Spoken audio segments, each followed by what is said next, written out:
All right, welcome to Martin's Metal Art. This is the ghost tree. I know haven't posted a video in a little bit, but the main reason is because it's been kind of monotonous. All the sanding. I know I showed you guys, bark and stuff like that, and I'm giving it more texture on the bottom. But this right here, I know I get lots of comments about I can't stay in focus, but this right here this is just a regular grinding wheel, 4.5 inch, by 1/4 inch grinding wheel. I just set it on edge and just, all I'm doing is blasting all, you can see that coating that the pipe comes in, I'm just taking it all off. And I'm leaving a little bit of it. I put a nice piece of 3/8 round right there. Let's see, you can focus in on that so it gives it kind of a nice little dimension. The knots, we went over the knots. This is that main kicker branch. And then over there is, focus in a little bit, that's the top. That's the top of this piece of pipe. And then that big old monstrosity, that goes on the back side of this. So I haven't put it on there. I actually moved it. I had to move the tree, kind of get away from that airline pipe that's up there. I wanted to be on the other side of it. So I'm actually looking at getting fairly close to moving this thing outside. I'm not going to put the big branch on that goes up, probably not for a while yet, but anyway, it's pretty cool. It's getting there. I want to show you that, one of the steps I'm doing next. Let me zip on over and show you guys. I don't know if I'm superstitious or not, but you can see all the burn marks of this piece of paper. I could print new ones. I'm going to see how long I can make these things last. But anyway, that big kicker arm right there that goes up the side. So I'm going to work on that piece. It's kind of the next step. All I'm going to do is do the first. It's basically, I did the math. It kind of works out to be about 3 feet, from the main trunk to that weird corner. So I'm going to show you how I do that corner. And you also notice how wide that branch is. At the bottom, it's almost as wide as the main part of the trunk. It's almost looks like at this angle, it actually looks a little bit wider, but it's really not. It's just kind of the angle that this photo is taken at. So the one thing you got to remember about this photo, you're probably 70 or 80, maybe even 100 feet below the tree in this photo. So this photo's from a long way away, and I'm down on the main part of the course, and this thing is way up that hill. So I guarantee you that point right there is definitely 100 feet above where the photo was taken from. And I bet that is another 130 feet up. So anyway, but I'm going to show you, so I don't need to make that branch quite as thick, but see how it goes from being really wide at the base and then narrowing, and then getting fairly skinny going up. So we're going to do this first part, and I'll show you how I do that. Hey. All right, so this is that kicker. Let's call it the kicker. So what I did was I've got a piece of pipe. It's pretty much cut on the same angle. And then the plan is, just hack that out, sand it a little bit, clamp that down there. I'm just going to weld and fill all this right here. And then the ultimate goal is to, make this part of that branch, basically taper off. But it really needs to be actually wider than what that is there. So it's probably going to be this piece and then another piece on top of this. And that'll need to be sanded and blended. One of the beauties of it is that's a really, I don't know if you can see it really clear, but it's a really, really rough branch right there. So I can do lots of lines, lots of stuff. That, like I say, when I take that grinding wheel to it and nick it all up with that and make it all nice and shiny. It's going to blend a lot of that in, but yeah, the plan right now is just to, grab the MIG and blast this thing out right here. So that's tight enough I could fill it. I'm going to blend it a little bit. A lot of welding wire. I think I'm over 22 pounds because I just put a new spool on the MIG. So whatever this thing weighs, you could add 22 pounds to it, and about another 90 bucks or so. So, all right, let's get to it.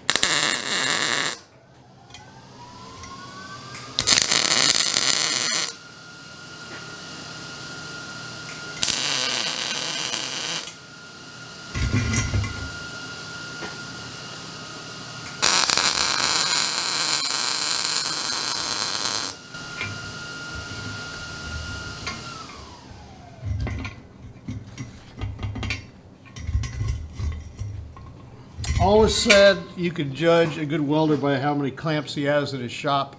I've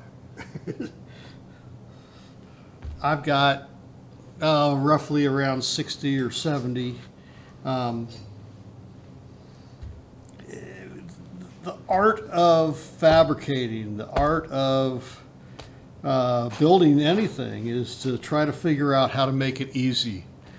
Clamps are called jeds. For Jed clamp it. A broom is called a Sam Elliott.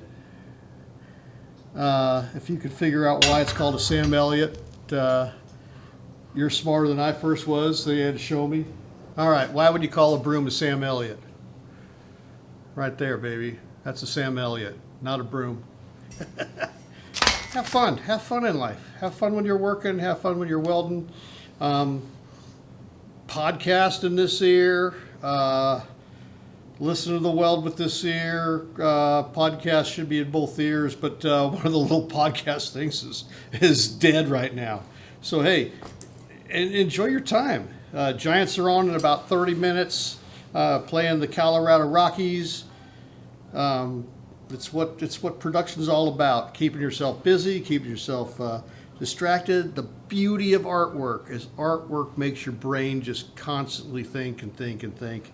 I think that's the key to happiness, is trying to figure something out. And anybody that's a fabricator out there, all these guys that are welders, they're constantly looking at a set of plans and saying, all right, how am I going to do that? Or they're constantly taking an idea and saying, all right, how am I going to do that? How many of these do I need? How many of those do I need? Every now and then you get in that Steve Martin routine. I call it the Steve Martin routine when you... in one of my favorite movies of all time, The Jerk, is when he's writing the checks, $1.09. He licks the envelope and tries to mail the whatever. And he writes, he's got to write, I don't know, 1 million of those or whatever. And the funniest thing about that whole scene is every now and then we get into some type of production work, and I'll just yell to whoever, and there's usually nobody here listening. But anytime I'll have to do something, continuous, about halfway through I start yelling, $1.09. So thank you, Steve, for that line. I quote, we quote everything. That's what we do, my generation. Almost 60. Ow! Blazing Saddles, got every one of those quotes. I wasn't really into The Godfather and that and got all those quotes down, but anyway. Between The Jerk, Blazing Saddles, Dumb and Dumber, that's, comedies, those are the ones I get all my good quotes from, and those are the ones I roll with. And that's how you stay busy, you stay active, you stay creative. Art keeps your mind working. That's a beautiful thing. Layer number 1, this is layer number 2.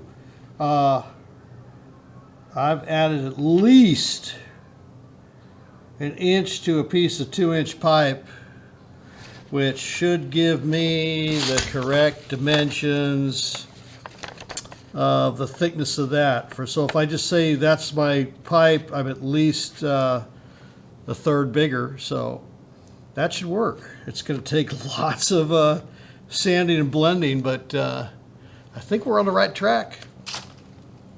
All right, so I got plenty of weld in there. I'm starting to sand it. I know you've seen me use those flap discs in the past. This I'm going to just blast out with this. I actually bought like 4 or 5 of these. It does take a little bit more material off. It's definitely not as clean. But anyway, I'm just going to try to knock that down. These lines I'm okay with. You know, but that's nice and smooth. This thing is hotter than I'll get at. There's a lot of heat on there right now. All right, not quite the finished product, but you'll take a look at that. It tapers down. I got some nice grooves there. I did hit it with that flap disc. Just takes so much of the rust off right away. I will come back over this with the regular grinding wheel and nick it up a little bit, but that is gonna branch off and go up. So now we need to make this thing make almost a direct, it's probably 80-degree turn. So I'm gonna show you how I do that. And someone made a comment, you know, how thick is your pipe? That's quarter wall, that main trunk.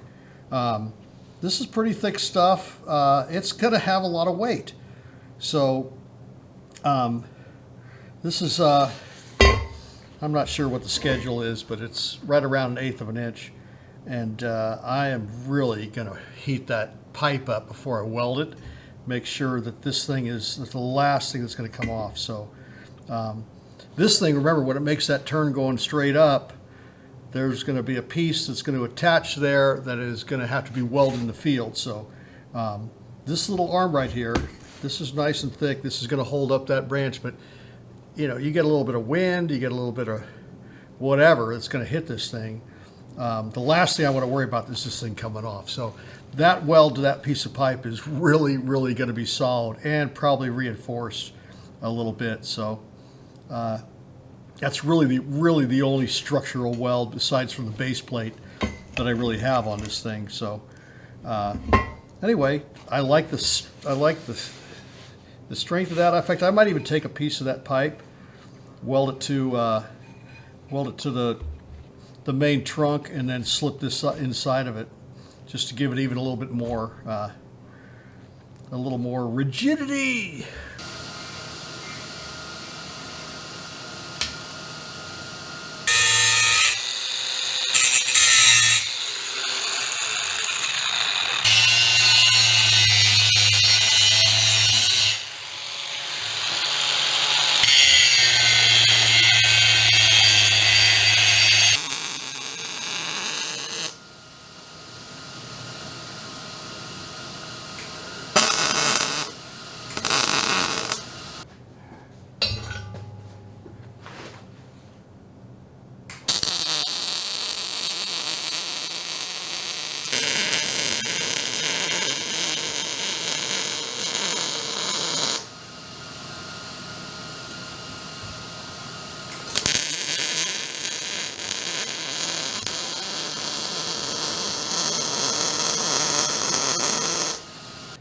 I just want to show you how I filled this, that gap right there. I just took a piece of rod and sanded it so it jumped in there, and then welded just the tip of it on. It was sticking up like that. Then I just cut the back side of it right there, and just a couple whacks with a hammer, and now I got that all flush enough to where I could weld it and smooth it out, and we're making an 80-degree turn in a piece of straight pipe without an elbow.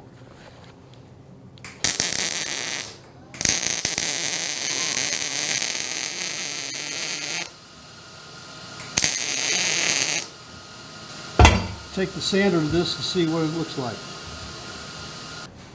So that piece of pipe now looks like that. It's not perfect. Like I say, nature's not perfect. Plus, this thing is, you know, approximately 10 feet up in the air. anyway, I like my start. This is my base for that piece going up. So I got to figure out how to put a little bit of smoke inside the bottom of this thing. That would be really, really cool. Let the smoke come out of the middle trunk part and let the smoke come out of the top. I'll figure that out. I'll do that too. It's going to look really cool lit. So I'd like to see about figuring out a way to put a spot inside the top. All that can be done. I've done things in the past where I've run lots of wires because I knew they wanted it to be lit up. Welding, sanding, melting wire, it's just worth it doing it when it's all said and done. Not a big deal to fish a wire down out of the bottom of that thing. So anyway, this is going to be cool. Really cool. I like it. Thanks for watching.